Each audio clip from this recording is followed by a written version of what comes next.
అక్షయ తృతీయ అష్టైశ్వర్యాల పండుగ, బంగారు పండుగ. బంగారం ధర పెరుగుతోందని చింత ఎలా? సిఎంఆర్ జ్యువెలరీ ఉందిగా మన చింత. ఇక బంగారం ధర మీ చేతిలో. అక్షయ తృతీయ అడ్వాన్స్ బుకింగ్ ప్రారంభమైంది. అక్షయ తృతీయ సందర్భంగా సిఎంఆర్ జ్యువెలరీలో మీకు నచ్చిన ఆభరణానికి అడ్వాన్స్ పే చేసి, అడ్వాన్స్ ఇచ్చిన రోజు ధర లేక డెలివరీ తీసుకునే రోజు ధర, ఏ రోజు తక్కువ ధర ఉంటే ఆ రోజు ధరతో మీరు ఎంపిక చేసుకున్న బంగారు ఆభరణం మీ సొంతం చేసుకోండి. విచ్చేయండి CMR jewellery, Tulasiram theatre, Kurnool road, Ongole.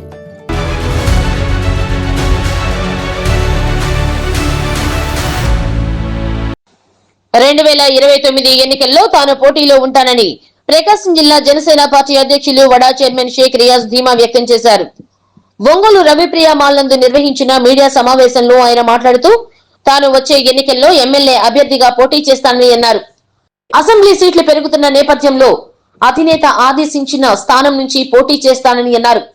గత ప్రభుత్వం ప్రజాప్రతినిధులకు, ప్రస్తుత ప్రభుత్వ ప్రజాప్రతినిధుల అవినీతికి పెద్ద తేడా ఏమీ లేదని, జిల్లా పరిషత్ మాజీ చైర్మన్ ఈదర హరిబాబు చేసిన వ్యాఖ్యలపైన ఆయన స్పందిస్తూ హరిబాబు చేసిన వ్యాఖ్యలు ఆయన వ్యక్తిగతం అని అన్నారు.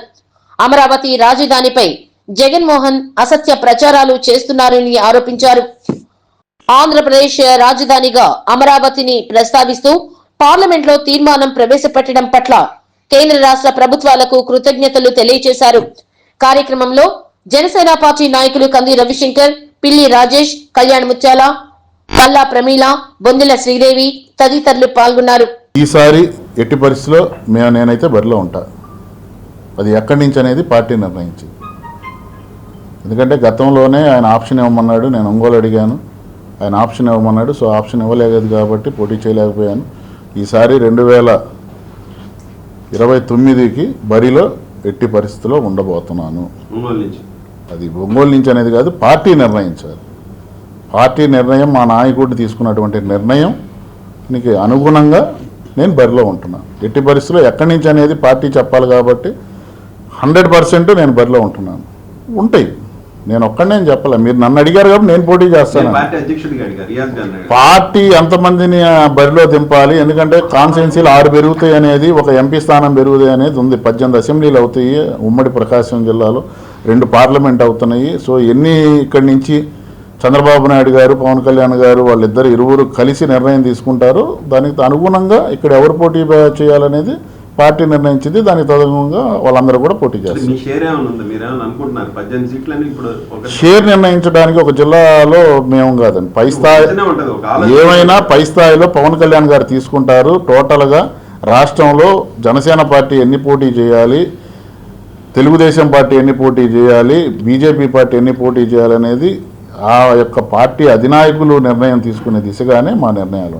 సో అది ఆయన వ్యక్తిగతం, ఎందుకంటే ఆయన కూడా సీనియర్ నాయకుడు కాబట్టి ఆయన వ్యక్తిగత అభిప్రాయాన్ని నేను మాట్లాడటం కరెక్ట్ కాదు.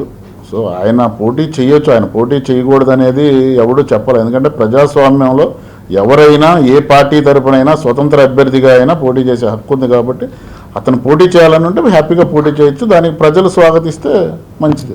మరలా ఈరోజు ఏదో 3 ఊర్లు పేర్లు ఎత్తి మావిగాని అంటున్నావు. అసలు నీకు అతి స్థిమితం ఉండి మాట్లాడుతున్నావా, లేకపోతే ఎక్కడన్నా పిచ్చాసుపత్రుల్లో చూపించుకోవాలని చెప్పి మేము అడుగుతున్నాం. ఇదే పందా గనక వైసీపీ నాయకులు, వైసీపీ అధ్యక్షుడు గనక చేస్తే రాబోయే రోజుల్లో ప్రజలు కూడా సరైన బుద్ధి చెప్తారు. ఎందుకంటే వైసీపీ నాయకులకి మొదటి నుంచి కూడా విధ్వంసం, ఈ రాష్ట్రంలో విధ్వంసం సృష్టించాలి, కులాలను రెచ్చగొట్టాలి, ఈ రాష్ట్రానికి పెట్టుబడులు రాకుండా చేయాలి, ఈ రాష్ట్రం అభివృద్ధి చెందకూడదనేది కేవలం ఒక్క అక్కసుతోనే జగన్మోహన్ రెడ్డి ఈ రాష్ట్రంలో ఉన్నాడు. భారతదేశంలో ఉన్నటువంటి ప్రతి ఒక్క చిన్న పార్టీ కూడా ఈరోజు అమరావతికి జై కొడుతూ బిల్లు పాస్ చేయడానికి ఓటేశారు. ఈరోజు పార్లమెంట్లో నుంచి నువ్వు వాకౌట్ చేసావు అంటే ఆంధ్ర రాష్ట్రానికి రాజధాని ఉండకూడదు అంటావు. లేదు ఆంధ్ర రాష్ట్రానికి రాజధాని ఉండొద్దు అనేది ఒక మాట చెప్తే అయిపోయింది కదా. ఆంధ్ర రాష్ట్ర ప్రజలు కూడా నిన్ను చీకొడతారు కదా. ఈ కాదు నువ్వు ఏదో మావి గన్లు లేకపోతే పబ్జీ గేములు ఎక్కడెక్కడ లేనిటువంటి వింత పదాలు తీసుకొచ్చి ఆంధ్ర రాష్ట్ర ప్రజల మీద, తెలుగు ప్రజల మీద నువ్వు రుద్దుతానంటే మాత్రం తెలుగు ప్రజలు సిద్ధంగా లేరు. నీకు రాబోయే రోజుల్లో ఇప్పుడు ఇచ్చినటువంటి 11 సీట్లు స్థానాలు కూడా కాకుండా 0 స్థానం వచ్చే విధంగా ఈ ఆంధ్ర రాష్ట్ర ప్రజలు నీకు తీర్పు ఇవ్వబోతున్నారని మీడియా పదంగా మేము విన్నవించుకుంటున్నాం. ఈరోజు నిన్న జరిగిన అమరావతి గురించి భారతదేశంలోనే ప్రతి ఒక్కళ్ళు ఆంధ్రప్రదేశ్ స్థాయి చూశారండి. ఎందుకంటే మనకి రాజధాని అనేది లేదు. ఈ రాజధానిని ఎట్టయినా సరే మనం అందరం సపోర్ట్ చేయాలని చెప్పి డివైడ్ అయిన తర్వాత వీళ్ళకి ఒక సపరేట్గా రాజధాని కనపడలేదు. అందుకని ఈరోజు ఈ రాజధాని గురించి మనం ప్రతి పార్టీ వాళ్ళు సపోర్ట్ చేయాలని చెప్పి సపోర్ట్ చేశారు. అందుకని మెయిన్గా నరేంద్ర మోదీ గారికి, అమిత్ షా గారికి, పార్లమెంట్లో ఉన్న ప్రతి ఒక్క ఎంపీలకి, ఇక్కడ మా జనసేన తరఫున మా కూటమి నాయకుడు, మీ కూటమికి సంబంధించిన ప్రతి ఒక్కళ్ళకి, మేజర్గా చంద్రబాబు నాయుడు గారికి, పవన్ కళ్యాణ్ గారికి, లోకేష్ గారికి, మా ఎంపీలందరికీ ఈ అందరికీ మా ధన్యవాదాలండి. ఎందుకంటే మాకు రాజధాని ఏర్పాటు చేశారు. ఇప్పుడు వీళ్ళందరూ ఎన్నో కష్టాలు పడి రాజధాని ఏర్పాటు చేశారు. ఈ రాజధాని అనేది మనకి అమరావతి ఇక్కడ కరెక్ట్గా గంటంబాబు జర్నీలో మనకి రాజధాని ఉంది. ఈ రాజధాని ఉండడం వల్ల మనకి ఎంతో డెవలప్మెంట్ ఫీచర్ అనేది ఆంధ్రప్రదేశ్కి ఏది రావాలన్నా రాజధాని ఉండాలి. రాజధాని ఒకటి ఉంటేనే దాని గుర్తింపుటనే వచ్చింది. ప్రతి మనిషికి పేరు ఎట్లా అవసరమో మన ఆంధ్రప్రదేశ్కి రాజధాని అనేది అవసరము. అది అమరావతి. ఆ అమరావతి ఉండడం వలన ఈరోజు మనం చాలా దగ్గరగా నీరెస్తున్న ప్రజలు కానీ వీళ్ళు కానీ అందరికీ మనకు ఎంతో ఆనందంగా ఉంది. మోదీ గారు చెప్పారు, ఏమని చెప్పారు, పవన్ ఒక శక్తి అని చెప్పారు. ఆ శక్తి వెనక ఉన్నంత కాలం ఈ కూటమికి ఎవరు ఇబ్బంది లేదండి. ఎందుకంటే కూటమి అనేది ఎప్పుడు కలిసి నలిసి పబ్లిక్కి ప్రతి ఒక్క నార్మల్గా ఉండే ప్రతి వ్యక్తికి కావాలని ఏం జరగాలో ఏం కావాలో అదే ఇవ్వగలుగుతున్నారు వీళ్ళు కూటమి. అందుకనే ఈ కూటమి వలన ప్రతి ఒక్కళ్ళకి ఆనందంగా ఉంది. ఈరోజు ప్రజలు కానీ వ్యాపారస్తులు కానీ అందరూ చాలా మనకు ఒక రాజధాని ఉండి ఒక బిజినెస్ ఉండి ముందుకు వెళ్దామనే ఆలోచనతో ఉన్నారు. ఈరోజు జరిగింది. ఇది చాలా ధన్యవాదాలండి. ప్రతి ఒక్కరికి జన సైనికులు వీళ్ళందరూ ఎంతో కష్టపడి కూటమిని నిలబెట్టుకున్నందుకు వీళ్ళకి కానీ కూటమిలో ఉన్న టీడీపీ నాయకులు కానీ బీజేపీ నాయకులు కానీ ఈ అందరూ కలిసి ఈ రాజధాని నిలబెట్టుకున్నందుకు ప్రతి ఒక్కరికి ధన్యవాదాలు చెబుతూ అందరూ కోఆపరేట్ చేసిన ప్రతి ఒక్కరు చిన్న రైతులు ఉన్నారండి.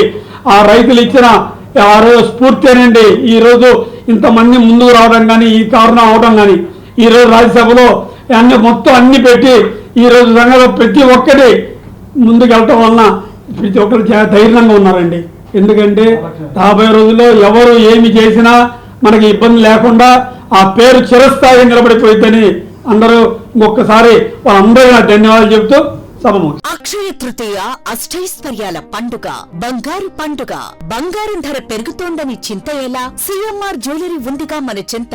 ఇక బంగారం ధర మీ చేతిలో. అక్షయ తృతీయ అడ్వాన్స్ బుకింగ్ ప్రారంభమైంది. అక్షయ తృతీయ సందర్భంగా సిఎంఆర్ జ్యువెలరీలో మీకు నచ్చిన ఆభరణానికి అడ్వాన్స్ పే చేసి అడ్వాన్స్ ఇచ్చిన రోజు ధర లేక డెలివరీ తీసుకునే రోజు ధర ఏ రోజు తక్కువ ధర ఉంటే ఆ రోజు ధరతో మీరు ఎంపిక చేసుకున్న బంగారు ఆభరణం మీ సొంతం చేసుకోండి. విచ్చేయండి CMR jewellery, Tulasiram theatre, Kurnool road, Ongole.